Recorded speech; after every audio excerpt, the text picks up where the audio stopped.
Halo Tribuners, jumpa lagi bersama dengan saya Kusnul Asyaifah di Bincang Kampus. Tribuners, hari ini saya sudah kedatangan seorang mahasiswa. Benar ya Mas, ini masih mahasiswa? Masih.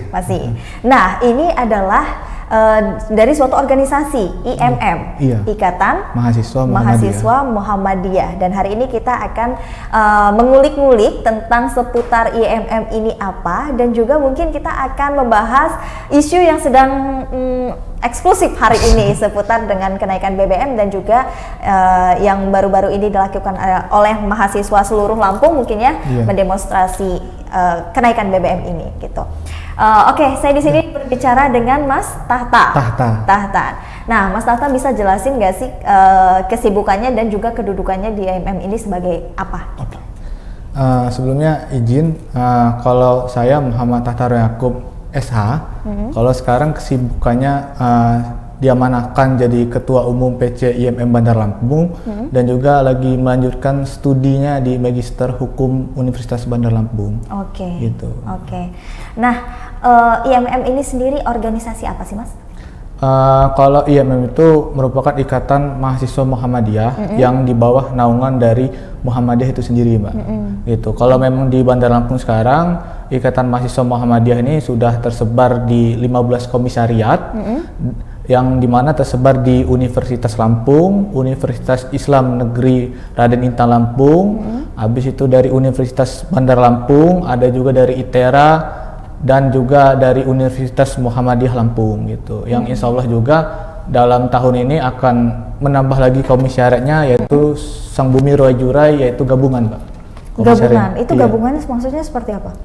Gabungan dari Dharma Jaya, Teknokra, dan Polinela gitu. Oke. Nah, untuk sejauh ini ada kegiatannya nggak sih dari organisasi IMM ini? Kalau dari kegiatan tahun ini, Mbak, kalau dari IMM Bandar Lampung memang lebih fokus di kegiatan intelektual gitu, Mbak.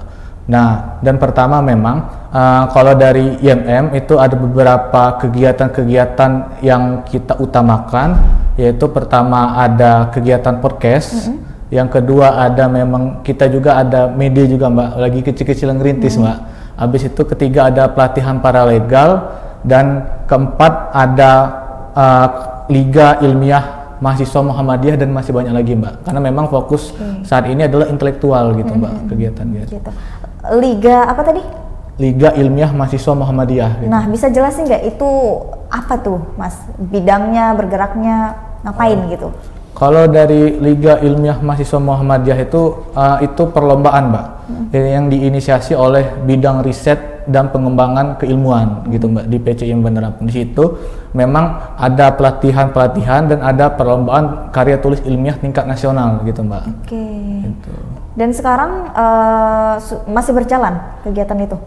Itu insya Allah nanti di tahun depan, Mbak, baru terlaksana. Tahun depan baru terlaksana? Iya. Oke. Dan sekarang masih persiapan, Mbak? Masih Mbak. persiapannya. Ya. Apa kegiatan yang sudah dilaksanakan? Kalau dilaksanakan kemarin memang pelantikan, habis itu ada rapat kerja pimpinan, Mbak, gitu. Karena kan memang baru beberapa bulan baru terjadi pelantikan, Mbak, baru dilantik gitu. Oke, jadi kepengurusan baru gitu, Mbak. Sibuknya itu. Nah, untuk agenda rutinnya dari IMM ini sendiri ada? Kalau agenda rutinnya itu di pengkaderan, Mbak, itu kan biasanya sebulan sekali. Habis itu ada memang fokus di 3 bulan awal ini kita menjalin tali silaturahim, Mbak, dengan berbagai stakeholder yang ada gitu. Itu memang kegiatan kita dari sebulan sekali, seperti kajian juga itu kita kajian rutin, Mbak. Itu kajian rutinnya per 2 minggu, per 3 minggu sekali gitu, Mbak. Kajiannya itu membahas tentang apa aja tuh? Kajiannya memang kita lebih ke isu-isu, habis itu tentang pengembangan publik, pengembangan diri, Mbak, seperti kayak contoh tentang keagamaan, tentang lain-lain juga, Mbak. Gitu. Oke, tadi membahas tentang isu. Iya. Sekarang kan bukan isu lagi nyatanya, kalau BBM sudah naik, gitu kan ya. Nah, tanggapan dari organisasi IMM ini sendiri seperti apa? Mungkin dari personality Mas Tahtanya sendiri? Kalau dari Ikatan Mahasiswa Muhammadiyah se-Bandar Lampung, Mbak, sebenarnya kami orang menolak keras tentang penaikan dari BBM dari non subsidi maupun yang subsidi Mbak, terutama di non subsidi gitu. Karena memang kita melihat kan di tanggal 7 Agustus itu dari Menteri Keuangan Ibu Sri Mulyani itu sudah menyatakan di media sosialnya di Twitter bahwa ekonomi dari Indonesia sedang meningkat Mbak, meningkat 5%-an gitu. Sedangkan yang kita sangat kecewa dan lucunya bahwa pemerintah menyatakan bahwa dia menaikkan BBM itu karena memang subsidinya sudah melebihi dari 70% Mbak. Tadi kan udah sempat juga aksi bersama kawan-kawan Cipayung Plus Kota Bandar Lampung. Sebenarnya dari IMM menyatakan sikap belum menang Mbak dari aksi tersebut. Kenapa kami menyatakan belum menang? Karena menurut saya bersama keluarga besar PCIM Bandar Lampung, kami orang menang ketika memang aspirasi kami udah nyampe ke tingkat nasional Mbak, gitu. Dan kalau bisa kan alhamdulillah BBM itu dapat turun Mbak, terutama yang subsidi, karena itu sangat dirasakan oleh masyarakat Mbak. Dan juga memang efek dominonya luar biasa panjang Mbak, terkait dengan kenaikan BBM ini Mbak. Gitu. Apakah ada agenda untuk demonstrasi sampai ke pusat sana?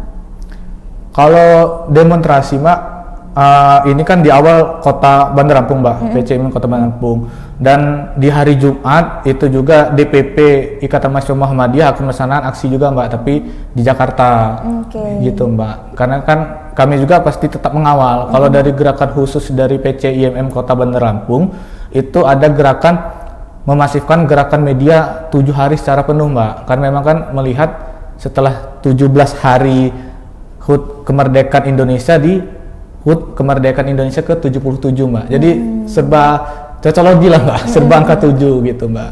Oke, gitu. Jadi sebenarnya tanggapan dari Mas Tata sendiri selaku ketua IMM ini menanggapi kasus kenaikan BBM ini seperti apa sih seharusnya dilakukan oleh pemerintah? Kalau seharusnya, kalau dari saya bersama kawan-kawan keluarga besar PCIMM Bandar Lampung, seharusnya memang pertama kita melihat ya mafia migas kan lagi merajalela mungkin Mbak di sini. Kan kemarin memang bukan ketangkep di Bandar Lampung tapi di Lampung Selatan Mbak itu. Tapi kan kita tidak tahu untuk mafia migas ini memang sudah merajalela atau tidak di Bandar Lampung itu Mbak. Apalagi kan untuk mafia migas ini secara atas sampai bawah itu berjalan secara struktural benar Mbak. Susah untuk diungkap masalah mafia migas ini. Habis itu kedua memang untuk pajak itu memang dioptimalkan seharusnya oleh pemerintah gitu Mbak. Dan ketiga memang untuk seharusnya dari pemerintah itu mengeluarkan peraturan yang memang untuk penggunaan BBM subsidi ini seharusnya boleh dilakukan ataupun dilaksanakan oleh masyarakat yang memiliki kendaraan yang ada tingkatannya Mbak. Mungkin yang BBM itu yang subsidi itu yang pertalite berapa dari tahun berapa ke tahun berapa segala macam, karena memang kan alasannya bahwa subsidi ini salah sasaran Mbak, gitu, dengan alasan pemerintah seperti itu. Gitu. Jadi seharusnya pemerintah tidak menaikkan harga BBM itu tadi. Iya, terutama yang subsidi sih Mbak. Yang subsidi ya. Karena itu kan sangat dirasakan oleh masyarakat Mbak. Gitu. Selain untuk isu kenaikan BBM sendiri, ada nggak tuntutan lain kalian demo ke gedung DPR hari ini? Atau hanya satu itu doang? Kalau kemarin tuntutannya memang secara tema besarnya BBM Mbak, gitu. Kalau tuntutannya memang pertama kita untuk menekan dari pemerintah untuk menangkap mafia migas Mbak, itu yang pertama. Yang kedua menekan dari pemerintah untuk mengoptimalkan penyebaran dari bansos untuk merata dan tepat sasaran Mbak. Yang ketiga adalah menekan pemerintah untuk mengoptimalkan pajak yang ada di negara Republik Indonesia. Untuk yang keempat bahwa kembali lagi untuk menormalisasi BBM khususnya di BBM subsidi gitu Mbak. Memang secara tema besarnya kami orang di BBM Mbak gitu. Jadi tidak untuk tuntutannya tetap satu di BBM Mbak gitu. Seperti itu. Nah, memang dari Mas Tahtanya sendiri secara personal ataupun dari organisasi IMM ini yakin bahwasanya mafia ini bisa ditemukan? Nah, itu kata saya Mbak, itu mungkin sangat sulit karena terorganisir gitu Mbak. Nah, mungkin itu nanti itu sebenarnya PR dari pihak kepolisian dan juga mungkin bisa mengajak dari masyarakat gitu Mbak.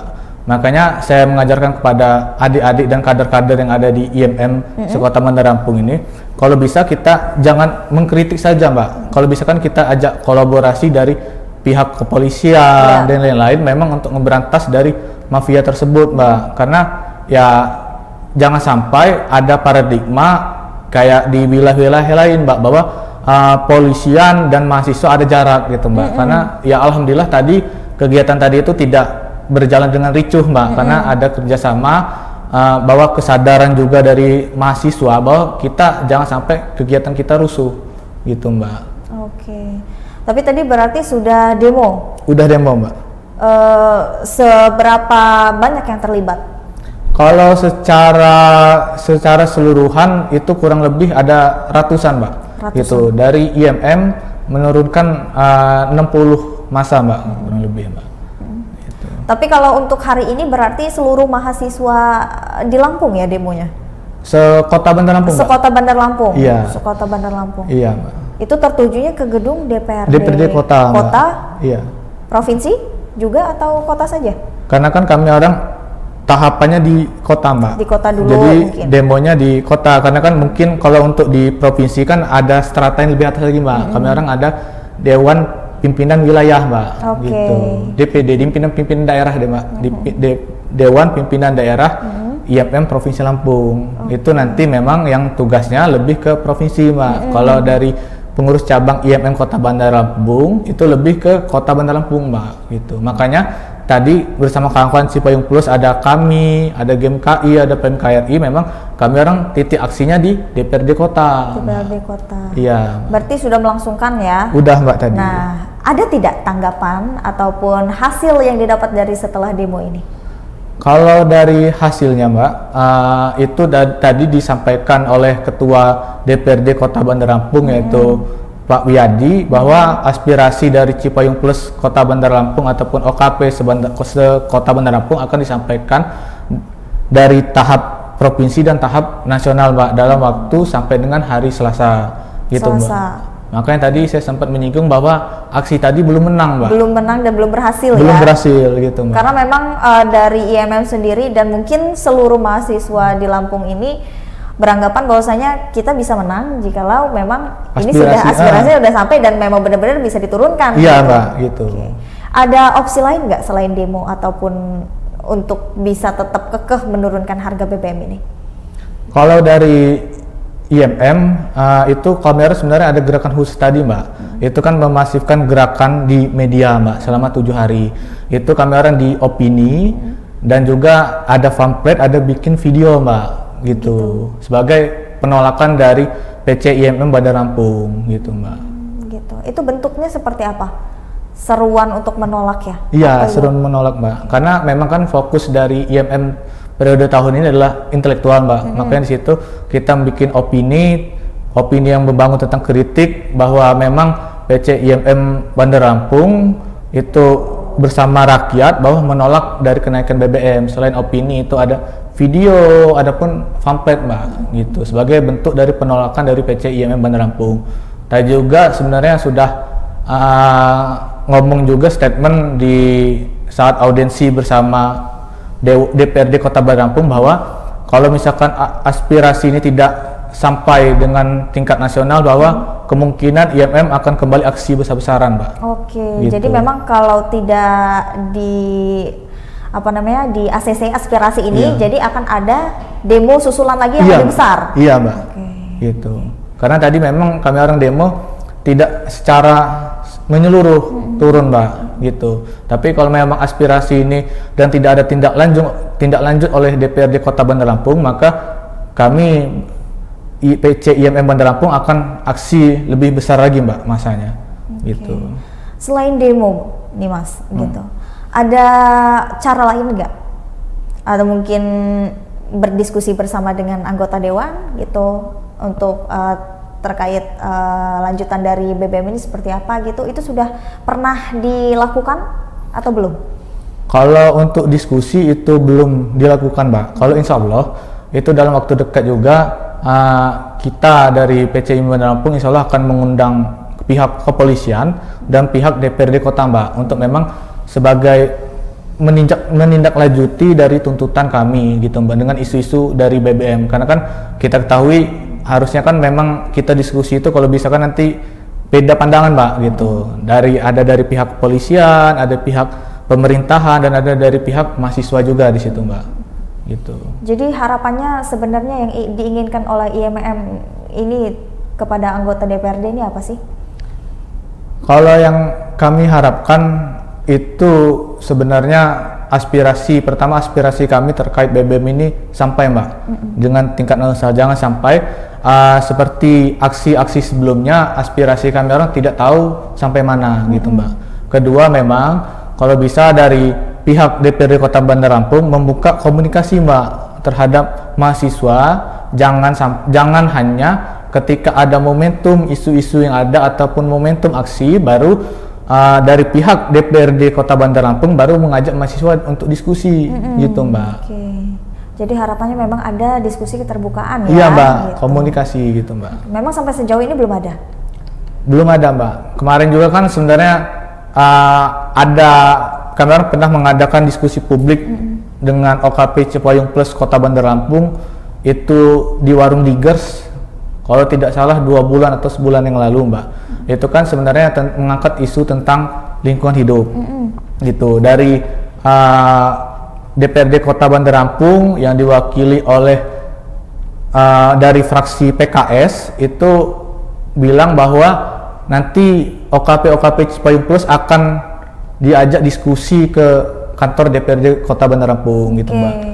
Tapi sampai saat ini ternyata tidak terrealisasikan Mbak gitu terkait memang diskusi itu. Makanya saya harapkan memang komunikasi itu antara pihak DPRD Kota Bandar Lampung ataupun lainnya dengan mahasiswa itu ada kedekatan Mbak gitu. Ngobrol satu sama lain, jangan sampai ada isu ataupun ada momentum baru diajak diskusi Mbak. Karena kan kita ketahui di pihak DPRD Kota Bandar Lampung ini harus ada social control ya Mbak. Dan social control itu kan adalah tugas dari mahasiswa itu sendiri Mbak gitu. Jadi menurut Mas Tata sendiri DPRD ini masih jauh gitu ikatannya dengan mahasiswa, jadi nggak dekat gitu? Iya, menurut saya kurang ya? Kedekatannya itu kurang terjalin antara pihak DPRD dan pihak mahasiswa gitu Mbak. Seharusnya memang tiap adanya permasalahan masyarakat, tiap permasalahan yang ada di Kota Bandar Lampung, mungkin seharusnya dari pihak DPRD Kota Bandar Lampung itu mengajak mahasiswa untuk berdiskusi Mbak. Gitu. Karena memang kan ya siapa tahu dari mahasiswa ini bisa punya saran terkait dengan permasalahan yang ada gitu Mbak. Ada nggak cara mungkin dari sudut pandang mahasiswanya sendiri tuh untuk mendekatkan diri kepada DPR-nya ini gitu? Kalau misalkan dari kiat-kiat bagaimana kita mendekatkan dengan pihak DPRD Kota Bandar Lampung, menurut saya sangat susah sih Mbak kalau untuk saat ini gitu, karena memang komunikasinya sangat sulit antara pihak pemerintah dan pihak mahasiswa gitu Mbak. Makanya itu yang sangat saya harapkan bahwa terjadi komunikasi gitu Mbak antara pihak pemerintah dengan mahasiswa, karena kan mahasiswa ini ya sebagai social control ya Mbak. Kadang-kadang kan pihak pemerintah kalau nggak kita kontrol dengan kinerjanya ya takutnya nanti kan terjadi sewenang-wenangan gitu Mbak terhadap masyarakat yang ada gitu Mbak. Karena ya mungkin itu nanti ya siapa tahu dari kawan-kawan mahasiswa itu ada punya saran untuk kemajuan Kota Bandar Lampung yang tercinta ini gitu. Oke, seperti itu. Iya. Tadi kan sudah ada harapan untuk DPR-nya. Iya. Kalau harapan untuk pemerintahnya seperti apa? Kalau harapan untuk pemerintah Kota Bandar Lampung itu memang tetap untuk komunikasinya tetap terjalin gitu Mbak. Tetap terjalin antara mahasiswa dan pemerintah Kota Bandar Lampung gitu Mbak. Kalau bisa kan ke depan nanti itu Mbak yang saya harapkan kan memang sosial kontrol dari mahasiswa itu dapat terjalin benar Mbak terhadap. Jadi memang ada keterbukaan. Iya, keterbukaan dari pemerintah maupun dari DPRD Kota Bandar Lampung gitu Mbak. Bersama dengan mahasiswa-mahasiswa. Iya, gitu. mahasiswa-mahasiswa yang ada gitu Mbak. Nah, kalau harapannya untuk kenaikan harga BBM itu seperti apa? Kalau dari harapan tentang kenaikan BBM ini, yang saya harapkan memang terjadi normalisasi Mbak, khususnya di subsidi gitu Mbak. Karena memang kita melihat efek dari kenaikan BBM khususnya di subsidi itu luar biasa Mbak. Pertama, kemarin saya sempat bersama kawan-kawan PCIUM Bandar Lampung keliling di sekitaran kota Bandar Lampung, kayak harga sembako mulai naik. Habis itu sayur jadinya, transportasi naik, jadi serba naik gitu Mbak. Sedangkan, jadi sudah dirasakan dampaknya. Iya, sangat dirasakan dampaknya gitu Mbak. Apalagi ya sangat yang kemarin kan makanya mahasiswa di Kota Bandar Lampung pada gerak. Kecewanya ya ketika Presiden Jokowi datang, ternyata sesudah dia belum landing Mbak ke Jakarta itu sudah naik BBM itu Mbak gitu. Seperti itu ya. Iya. Ada kesan pesan yang mungkin bisa Mas Data sampaikan sebagai bahan penutup obrolan kita sore hari ini? Kalau kesan dan pesan mungkin kepada mahasiswa yang ada, mungkin yang saya harapkan terkait dengan khususnya kenaikan BBM, ini kawan-kawan jangan menyerah, karena memang dari kita mahasiswa adalah suara rakyat, adalah penerus dari suara rakyat. Dan memang pesan juga untuk pemerintahan khususnya khususnya DPRD Kota Bandar Lampung, yang saya harapkan supaya aspirasi kami yang tadi bersama kawan-kawan Cipayung Plus Kota Bandar Lampung dapat naik sampai tingkat nasional. Jangan sampai aspirasi kami hanya mental di DPRD Kota Bandar Lampung gitu. Dan memang untuk komunikasi antara pihak-pihak terkait dengan mahasiswa supaya ada keterbukaan, jangan sampai adanya permasalahan, adanya momentum, adanya aksi baru mahasiswa diajak untuk berdiskusi. Benar. Gitu. Oke.